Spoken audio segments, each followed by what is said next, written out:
Bismillahirrahmanirrahim. Assalamualaikum warahmatullahi wabarakatuh. Yang saya hormati Bapak, Ibu, Saudara, dan adik-adik warga Kelurahan Mulyodadi, Kapanawon Bambang Lipuro, Kabupaten Bantul.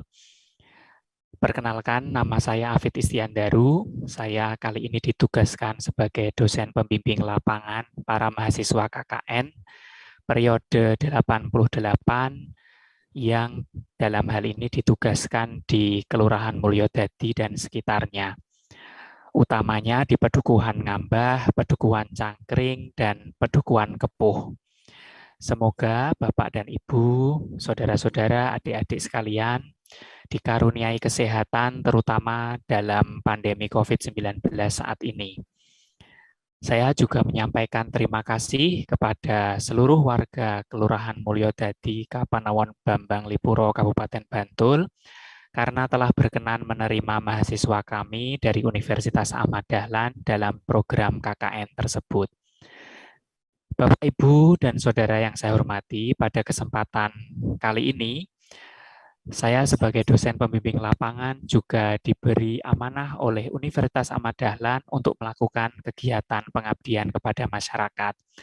Kali ini, sebuah penyuluhan bagi warga Kelurahan Mulyodadi, mohon izin kami sampaikan kepada Bapak, Ibu, dan Saudara sekalian dengan judul Literasi Digital di Era Disrupsi. Tujuan dari penyuluhan kali ini, Bapak, Ibu, Saudara, adalah yang pertama saya ingin menjelaskan pentingnya literasi digital di abad 21, kemudian meningkatkan kesadaran masyarakat untuk menggunakan media digital dengan bijak, dan yang ketiga adalah memberikan informasi apa yang boleh dan tidak boleh dilakukan dengan media digital. Tentu Bapak dan Ibu, saudara-saudara, adik-adik sangat dekat dengan dunia digital ya Bapak Ibu.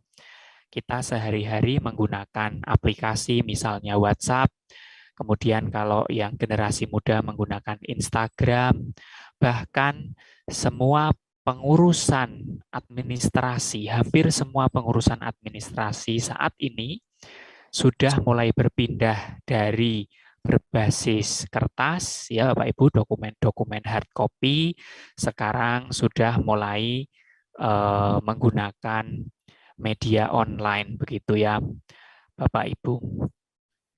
Mari kita mulai penyuluhan pagi hari ini. Bapak dan Ibu tentu masih ingat, ya Bapak Ibu, jika melihat gambar ini, Bapak Ibu, tentu masih ingat bahwa hampir setiap tahun saudara kita di Pulau Sumatera misalnya terkena dampak kabut asap. Namun Bapak Ibu mungkin kita ingat-ingat ya, jika sudah mendekati misalnya musim kemarau, Bapak dan Ibu pernah tidak mendapatkan broadcast misalnya WhatsApp ataupun SMS seperti ini. Kita diminta untuk menyediakan baskom air dicampur garam, diletakkan di luar rumah. Kemudian kita diminta untuk membiarkan air itu menguap begitu ya, diminta dari pukul 11 sampai 13. Nah, narasi dari broadcast WA itu adalah makin banyak uap air di udara, makin mempercepat kondensasinya, kemudian menjadi awan, dan kemudian menjadi hujan. Kita diminta membayangkan apabila kita bergotong royong, semua orang itu melakukan hal yang sama, harapannya nanti banyak uap air dan turun hujan. Nah, seperti itu Bapak Ibu narasinya. Tapi kondisi seperti ini, apakah kalau Bapak, Ibu, Saudara sekalian, adik-adik, itu mendapat pesan WA seperti ini, kira-kira akan langsung dilakukan, atau Bapak, Ibu akan berpikir terlebih dahulu? Kira-kira bagaimana pesan ini, valid tidak, benar tidak, dan seterusnya ya Bapak, Ibu? Nah, jika Bapak dan Ibu, saudara-saudara sekalian, adik-adik, itu tidak berpikir panjang, maka atas nama kemanusiaan, tolong menolong, gotong royong, ya, kurang lebih seperti itu, maka kita akan langsung di tanggal yang ditentukan oleh broadcast WA itu, kemudian kita isi air dengan baskom di depan rumah, kemudian kita biarkan. Dengan niat kita sudah membantu saudara kita yang terkena dampak kabut asap begitu. Namun, jika kemudian kita telah lebih lanjut, kita perlu berpikir lebih jauh ya Bapak Ibu. Informasi ini sebenarnya valid atau tidak, atau jangan-jangan hanya ingin sekedar mencari sensasi begitu ya Bapak Ibu, tidak ada landasan ilmiahnya. Nah, Bapak Ibu jika melihat layar saya yang di sebelah kanan bawah ini ya Bapak Ibu, tampak bahwa lawang Laut Jawa atau Samudra Hindia saja itu berjuta-juta atau bermiliar-miliar kali dari ember atau baskom Bapak Ibu, ya kan? Nah, namun kalau kemudian proses alami itu tidak terjadi, maka tidak akan terjadi hujan di tempat itu. Ya kan Bapak Ibu? Nah, oleh karena itu usaha ini pun akan sia-sia. Nah, hal seperti inilah yang disebut dengan fenomena berita hoax ya Bapak Ibu, atau berita bohong atau berita palsu. Nah, atas nama kemanusiaan tetapi isinya kemudian tidak kita cek atau tidak kita periksa kebenarannya terlebih dahulu. Apa iya atau seperti itu? Nah, kurang lebih seperti ini. Nah, namun Bapak Ibu, jikalau ada di antara kita yang masih bahasa awamnya adalah termakan berita palsu atau termakan berita hoax yang kontennya seperti ini, masih memakluminya atau kita masih bisa memakluminya. Dampaknya pun tidak terlalu buruk ya Bapak Ibu, karena dampaknya ya hanya sia-sia saja, tidak ada dampak yang terlalu buruk yang kemudian terjadi. Namun coba lihat seperti ini Bapak Ibu. Ada berita hoax yang lain, misalnya jika sudah mendekati akan tahun baru, kemudian ada broadcast WA. Hati-hati kalau mau membeli terompet, itu sudah melalui berbagai uji mulut. Apa Ibu? Uji mulut pembuatnya, intinya ditiup oleh pembuatnya, uji mulut penjualnya, atau uji mulut calon pembelinya. Itu ya. Dan kemudian narasinya adalah hati-hati karena nanti bisa mengidap kanker mulut, kanker lidah, kanker darah, macam-macam penyakit disebutkan di sini. Nah, Bapak dan Ibu, jika ada berita seperti ini dan kemudian kita termakan berita seperti ini, lantas kemudian akhirnya melarang semua orang yang kita kenal untuk membeli terompet, nah misal begitu. Nah, mungkin satu dua orang dari kita barangkali akan baik-baik saja. Namun bagi penjual terompet, tentu hal ini akan berdampak dengan buruk. Siapa tahu uji-uji tadi tidak dilakukan oleh mereka. Artinya mereka menjaga kebersihannya, boleh jadi. Nah, boleh jadi juga kalaupun toh kemudian dicoba oleh pembuatnya misalnya, tapi kan belum tentu ada yang namanya penyakit kanker bisa ditularkan melalui mulut misalnya. Nah, kan belum tentu. Nah, hal seperti ini sudah mulai menimbulkan dampak buruk bagi orang lain, minimal bagi penjual terompet. Nah, misal seperti itu. Jadi berita hoax ini Bapak Ibu memiliki skala bahaya yang berbeda-beda. Ada yang mungkin tidak berdampak sama sekali, hanya seperti sensasi saja, tapi ada pula yang kemudian berdampak sangat buruk bagi orang lain. Nah, inilah pentingnya kita untuk menyadari berita-berita hoax seperti ini dan kemudian meninggalkannya. Nah, atau yang kemudian sangat berdampak pada diri pribadi. Misalnya, pernahkah di antara Bapak Ibu, saudara ataupun adik-adik yang terkena pembajakan akun WA? Biasanya seperti ini. Ya, Bapak Ibu, ada WA masuk, kemudian mohon maaf tadi ini dari Indomaret, tadi ada yang beli voucher tapi salah kirimnya ternyata ke nomor WA Bapak Ibu, misalnya begitu narasinya. Tolong SMS tadi kirimkan kembali ke saya, karena jika tidak demikian mereka akan rugi, misalnya begitu. Jika Bapak Ibu hanya merasa belas kasihan terhadap yang tadi menyebut dirinya sebagai pegawai Indomaret, nah maka yang terjadi Bapak Ibu nanti akan mengirim SMS seperti ini, kadang bahasanya bahasa Korea, bahasa Cina, bahasa Thailand seperti ini, dan kemudian Bapak dan Ibu dalam beberapa saat kemudian tidak bisa login akun WA atau akun GoPay atau akun Gojeknya, dan Bapak Ibu sudah kehilangan akun tersebut karena sudah dibajak oleh oknum yang tidak bertanggung jawab tadi. Alhasil akun WA Bapak Ibu akan digunakan untuk disalahgunakan oleh oknum tersebut, misalnya untuk meminjam uang dan seterusnya. Biasanya seperti itu. Dan ini bukan kabar semata Bapak Ibu, karena kolega kami sendiri di Universitas Ahmad Dahlan itu juga sempat mengalaminya. 2 orang yang saya kenal mengalaminya. Atas dasar rasa prihatin, atas dasar rasa kasihan, kemudian mengirimkan seperti itu, dan akhirnya terbajaklah akun WA-nya. Nah, jadi level-level bahaya seperti ini Bapak Ibu yang kemudian harus kita hindari karena kita istilahnya tidak teliti dalam mencermati informasi-informasi digital yang datang kepada kita.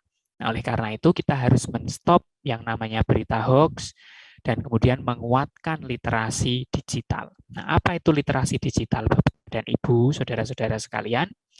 Nah, kita bisa menganalogikan seperti ini ya Pak Ibu. Kalau buta huruf itu dibahasakan iliterasi, maka lawannya adalah melek huruf begitu. Maka buta teknologi lawannya adalah literasi teknologi. Maka buta digital lawannya adalah literasi digital. Nah, berarti literasi digital itu kemampuan seseorang untuk menemukan, menilai, dan membuat informasi yang jelas atau valid menggunakan media digital. Jadi jika Bapak dan Ibu kemudian menerima broadcast dari tetangga, tidak dicek terlebih dahulu, langsung dibagikan, padahal tidak tahu itu benar atau salah, nah itu berarti literasi digitalnya kurang baik, begitu ya Bapak Ibu. Nah, namun jika Bapak dan Ibu menerima broadcast berita, bahkan itu video ataupun gambar sekalipun, dan kemudian dicek terlebih dahulu baru disampaikan kepada orang lain setelah Bapak dan Ibu yakin akan kebenarannya, baru kemudian Bapak Ibu dianggap memiliki literasi digital yang baik. Jika Bapak Ibu mendapat broadcast yang seperti tadi, percobaan pembajakan akun WA, dan Bapak dan Ibu bisa mengabaikannya, ya Bapak Ibu, menghapus begitu, maka Bapak Ibu sudah memiliki literasi digital yang baik. Nah, kurang lebih begitu. Nah, atau ada juga yang mendefinisikan sebagai serangkaian keterampilan atau strategi seseorang untuk bertahan hidup di dunia digital. Saya katakan bertahan hidup karena memang di dunia digital itu sangat berdampak bagi kehidupan seseorang. Contoh, bagi anak-anak muda, remaja, usia SMP, SMA, membuat Instagram misalnya ya, kemudian memposting sesuatu. Terus ternyata komentarnya dari teman-teman buruk, dibully atau dirundung ya, atau dijelek-jelekan di media sosial oleh teman-teman. Jika kemudian saudara-saudara atau adik-adik sekalian tidak tahan terhadap hal tersebut, maka boleh jadi tidak bertahan di media sosial tersebut. Nah, tentu untuk bisa bertahan itu, adik-adik, para remaja juga harus memperhatikan konten atau postingan seperti apa yang kemudian layak untuk saya posting. Apakah ini nanti akan menyakiti orang lain? Apakah ini nanti akan mengandung unsur sara? Nah, seperti itu ya Bapak Ibu dan adik-adik. Jadi penting sekali kita untuk memikirkan ya bagaimana konten atau kemudian produk digital, informasi yang layak untuk kita posting, baik itu di grup WA, di story, ataupun di Instagram, Facebook, dan sebagainya. Nah, kurang lebih begitu gambaran dari literasi digital. Nah, terkait dengan informasi yang valid, Bapak Ibu, sumber informasi mana yang kira-kira itu valid? Ya, Bapak Ibu ya, kita tahu bahwa sumber informasi ada banyak. Ada dari media sosial, ada Facebook, ada WhatsApp, ada Instagram, ada Twitter, begitu ya. Kemudian ada portal berita, misalnya Bapak Ibu menerima share begitu ya, link informasi berita sumbernya dari kompas.com, jawapos.com, liputan6.com, atau portal jurnalistik lainnya ya, misalnya Suara Muhammadiyah, tirto.id, mojok.co, narasi.tv, atau Vice, Geotimes, dan macam-macam ya Bapak Ibu. Itu kita kategorikan sebagai sumber informasi. Nah, apabila Bapak dan Ibu mendapatkan link berita, mendapatkan informasi apapun itu, nah perlu sekali ya Bapak Ibu, sangat penting bagi kita untuk memeriksa siapa yang berada di dapur redaksinya. Apakah anonim atau berani unjuk diri. Nah, jika Bapak Ibu bisa memeriksa, oh ternyata penulisnya si A, si B, dan saya tahu penulisnya, misal begitu ya. Kemudian, oh ya, saya tahu kredibilitas dari penulis tersebut. Nah, itu maka Bapak dan Ibu bisa maju ke tahap berikutnya. Oh iya, penulisnya saya paham dan cukup kredibel. Penulisnya ada di bidangnya. Nah, gitu ya, Bapak Ibu. Langkah pertama seperti itu. Mengecek siapa yang berada di balik tulisan tersebut. Kemudian yang kedua, Bapak Ibu, bandingkan dengan media yang lain. Apakah sama atau berbeda? Contoh, ada narasi tertentu yang kemudian apa ya istilahnya memberitahu Bapak Ibu terkait suatu berita tertentu. Nah, kita harus memeriksa terlebih dahulu Bapak dan Ibu dengan googling ya Bapak Ibu, dengan memeriksanya di Google, di mesin pencarian Google. Apa betul informasi itu juga diberitakan oleh media lain? Contoh, oh apa namanya? JHT atau apa jaminan hari tua ternyata tidak boleh dicairkan oleh pekerja yang ter-PHK sebelum usia 56 tahun. Nah, misalnya begitu. Nah, itu kemudian sebelum kita membagikan, kita cek dulu, kita googling, apa betul media-media lain juga memberitakan hal yang sama. Oh ternyata iya, banyak yang membagikan.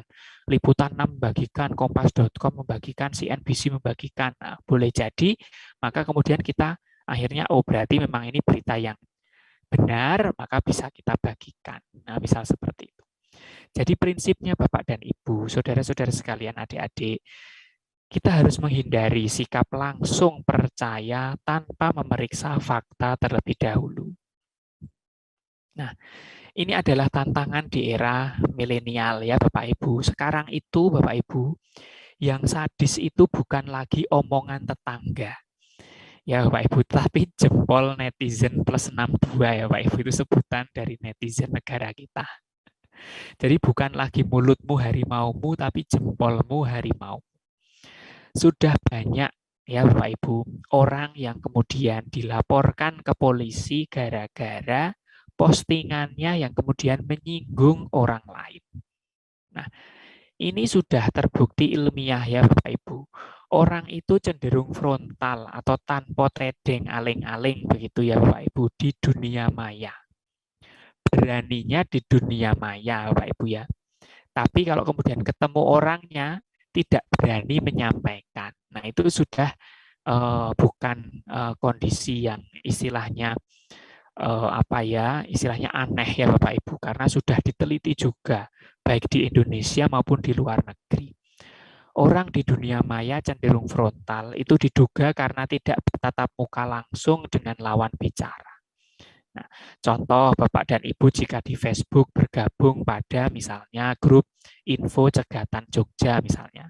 Bapak dan Ibu boleh melihat komentar dari netizen di sana. Kalau ada yang posting agak aneh sedikit, wah pasti ya Bapak dan Ibu, netizennya itu sudah akan merundung habis-habisan ya Bapak Ibu. Itu karena netizennya juga tidak bertemu dengan si pemostingnya. Padahal kalau ketemu boleh jadi tidak seperti itu. Nah, jadi Bapak dan Ibu sekarang ini bukan lagi sharing is caring atau berbagi itu menunjukkan perhatian sosial, bukan ya Bapak Ibu. Tapi yang sekarang adalah seharusnya saring sebelum sharing ya Bapak Ibu. Itu yang kemudian harus kita pedomani. Nah, masih ingat kejadian ini ya Bapak Ibu, tahun 2019 ini ada kerusuhan di Papua gara-gara hoax ini ya Bapak Ibu, gara-gara broadcast WA ini ya Bapak Ibu. Nah, ini level bahaya yang tadi saya sebutkan. Boleh jadi ada level yang rendah, tapi boleh jadi ada level yang tinggi. Sebuah kabar hoax yang memicu kerusuhan. Nah, ini kan tentu tidak kita harapkan. Nah, Bapak dan Ibu juga dan adik-adik sekalian perlu juga mengetahui di negara kita ada undang-undang yang namanya Informasi dan Transaksi Elektronik. Kita mengenalnya UU ITE, begitu ya Bapak Ibu. Ini adalah undang-undang nomor 19 tahun 2016. Nah, coba kita cermati bersama ya Bapak Ibu dan saudara-saudara sekalian. Apa itu informasi elektronik? Informasi elektronik pada pasal 1 ayat 1 undang-undang tersebut adalah data elektronik yang telah diolah yang memiliki arti atau dapat dipahami oleh orang yang mampu memahaminya. Ini informasi elektronik. Nah, sedangkan transaksi elektronik adalah perbuatan hukum yang dilakukan dengan menggunakan komputer. Jadi Bapak dan Ibu, perbuatan kita yang men-sharing ke sosial media tadi, men-sharing konten atau berita atau informasi ke dunia maya tadi, itu sudah menurut Undang-Undang Nomor 19 ini disebut sebagai perbuatan hukum, Bapak Ibu. Jadi kita hidup di negara hukum, segala perbuatan kita disebut perbuatan hukum. Nah ini Bapak Ibu, pasal 45 ayat 1, jika Bapak Ibu itu membagikan konten yang berupa pornografi, Bapak Ibu bisa dipidana 6 tahun atau denda 1 miliar. Kalau itu pasal 45 ayat 2 tentang perjudian, dipidana 6 tahun atau denda 1 miliar. Kalau ayat 3 itu mengatur penghinaan atau pencemaran nama baik, bisa dipidana 4 tahun atau denda 750 juta. Nah, pengancaman Bapak Ibu dipidana 6 tahun atau denda 1 miliar. Nah, yang ini 45A ayat 1 Bapak dan Ibu. Penyebaran berita bohong. Nah, tadi Bapak Ibu atau naudzubillah ya kita begitu ya, menyebarkan berita bohong atau hoax padahal tidak disadari kadang ya Bapak Ibu. Bisa dipidana 6 tahun atau denda 1 miliar.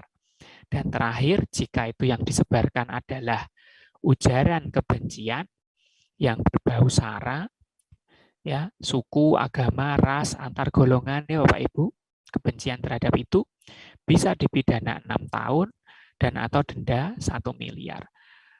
Begitu perhatiannya pemerintah kepada dampak buruk dari kabar hoax seperti ini ya Bapak Ibu, transaksi elektronik.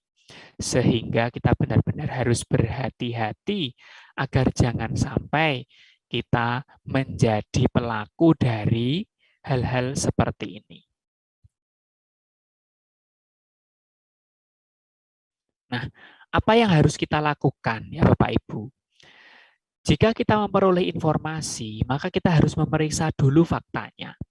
Mohon izin, ini misalnya untuk yang Muslim ya Bapak Ibu. Di Al-Quran sudah ada Bapak Ibu ya. Quran surat Al-Hujurat ayat 6. Jika datang kepadamu orang fasik yang membawa suatu berita, fatabayanu, maka periksalah dengan teliti. Nah, ini benar-benar disampaikan ya Bapak Ibu. Kalau kemudian ada orang yang datang membawa suatu berita, di sini dikatakan orang fasik ya Bapak Ibu. Nah, kalau di era disrupsi ini kadang kita tidak bisa menilai ya orang itu fasik atau tidak ya Bapak Ibu.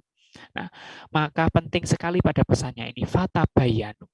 Periksalah dengan teliti agar kamu tidak menimpakan suatu musibah kepada suatu kaum tanpa mengetahui keadaannya, yang kemudian menyebabkan kamu menyesal atas perbuatanmu itu. Bayangkan Bapak Ibu, misalnya kita ada berita yang kita peroleh, belum tahu kebenarannya, kita share langsung ke grup WA desa misalnya, ke grup WA kampung, dan kemudian ternyata kabar tersebut menjadi mudorot untuk orang lain, menjadi bencana untuk orang lain, tentu kan kita tidak menginginkannya. Jika itu sudah terlanjur terjadi, maka penyesalan yang akan kita peroleh. Nah, kurang lebih seperti itu, Bapak Ibu. Jadi fatabayanu, memeriksa dengan teliti, itu sangat penting untuk kita lakukan. Jika tidak menemukan, sudah diperiksa ke sana kemari, dicek sana sini kok tidak nemu ini itu benar atau salah sebenarnya, maka sebaiknya kita menahan diri. Jangan disebarkan terlebih dahulu. Jika sudah terverifikasi, oh ini benar ini, kita tanya dulu ke diri sendiri. Kita sebenarnya berwenang tidak untuk membagikannya, untuk men-share-nya. Video yang seperti ini, ya contoh video kecelakaan artis yang baru-baru saja terjadi, ya Bapak Ibu ya, videonya kan sangat mengerikan ya Bapak Ibu. Nah, itu kan terverifikasi betul adanya, tapi kita tanya terlebih dahulu, apa kita berwenang untuk membagikannya? Oh, ternyata kontennya tidak layak karena mengandung mengandung gambar-gambar atau video yang menyeramkan, tidak untuk konsumsi publik. Nah, maka bukan kita yang berwenang untuk membagikannya. Siapa yang berwenang? Bisa aparat pemerintah, tetua, pendidik, yang sesuai dengan tujuan. Bapak dan Ibu, para saudara-saudara sekalian, adik-adik yang saya hormati, terkait dengan data pribadi, kita juga harus sangat berhati-hati dalam menyimpan ataupun ketika harus membagikan dengan menggunakan media digital ya Bapak Ibu. Kita tahu data pribadi itu ada banyak ya Bapak Ibu, misalnya ada NIK ya Bapak Ibu atau nomor KTP, kemudian ada juga KTP-nya itu sendiri, kemudian ada kartu keluarga misalnya, baru-baru ini tentang sertifikat vaksin, buku tabungan, ya, dan seterusnya. Itu adalah data pribadi. Bapak dan Ibu tentu juga memahami bahwa terkait dengan data pribadi itu, Bapak Ibu sudah sangat menyadari bahwa data pribadi tidak untuk disebarluaskan secara sembarangan. Namun berkaitan dengan media digital, kadang kita tidak menyadari Bapak Ibu. Kemudian mengirimkan foto tersebut di misalnya mengupload di story dan sebagainya, itu hal yang kemudian kita tidak sadari bahwa ternyata itu termasuk membocorkan data pribadi. Nah, jadi Bapak dan Ibu perlu untuk sangat berhati-hati. Ketika dulu ada euforia pertama kali kita bisa disuntik vaksin COVID-19, banyak orang yang berbondong-bondong memfoto dan kemudian mengunggahnya di story WA atau story Instagram. Nah, itu salah satu hal yang kemudian kita lalai terhadap pentingnya menjaga data pribadi. Padahal di sertifikat vaksin yang diunggah tersebut ada NIK yang kemudian bisa disalahgunakan oleh orang yang tidak bertanggung jawab, Bapak, Ibu, dan adik-adik sekalian. Contoh, dengan kemudian disalahgunakan untuk pinjaman online dan seterusnya, itu bisa saja terjadi demikian. Nah, hal lain terkait dengan data pribadi adalah password, Bapak Ibu. Password email kita, kode OTP dari WhatsApp kita, GoPay, OVO, dan e-wallet lainnya, itu sering kemudian menjadi sasaran dari penyalahgunaan data pribadi. Ya Bapak Ibu, mungkin 1-2 di antara kita pernah ada yang kemudian terkena hack ya tadi seperti WhatsApp, kemudian atau GoPay ya. Saya juga mengenal seseorang yang pernah GoPay-nya hack begitu ya, dan kemudian dikuras habis untuk membeli misalnya pulsa dan seterusnya. Itu pernah terjadi. Jadi sekali lagi kita harus berhati-hati. Jangan pernah membagikan data pribadi ke siapapun. Jika kemudian kita nyuwun sewu, Bapak dan Ibu merasa harus dibantu ketika melakukan transaksi elektronik dengan menggunakan media digital tadi dan kemudian meminta tolong kepada orang lain, pastikan Bapak dan Ibu mengenal orang tersebut dengan baik dan lebih baik ditemani oleh kerabat, ditemani anak, ditemani saudara, begitu ya Bapak Ibu, sehingga itu akan meminimalisasi praktik-praktik pembajakan data pribadi tersebut. Ya Bapak Ibu, kemudian penting sekali bagi kita untuk mengganti password akun secara berkala. Ya Bapak Ibu, kemudian kita juga bisa mengaktifkan verifikasi pada akun WA kita ya Bapak Ibu dengan menggunakan nomor PIN. Saya kira itu bisa juga mudah dilakukan dan seterusnya Bapak Ibu. Banyak hal yang kemudian kita bisa lakukan demi menjaga data pribadi. Baik, Bapak dan Ibu, sekian materi yang bisa saya sampaikan, sharing yang bisa saya sampaikan. Tidak bermaksud untuk menggurui Bapak dan Ibu ataupun adik-adik sekalian.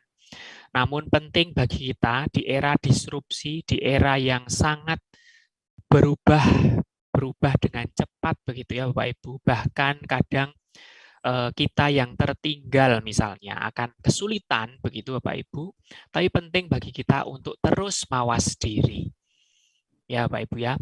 Kita mungkin siap dengan perbedaan, keberagaman, kebebasan berpendapat, tapi seiring dengan adanya era disrupsi, era yang sangat berubah dengan cepat, begitu ya Bapak Ibu, yang kemudian membuat kondisi sosial kemasyarakatan kita juga berubah dengan drastis.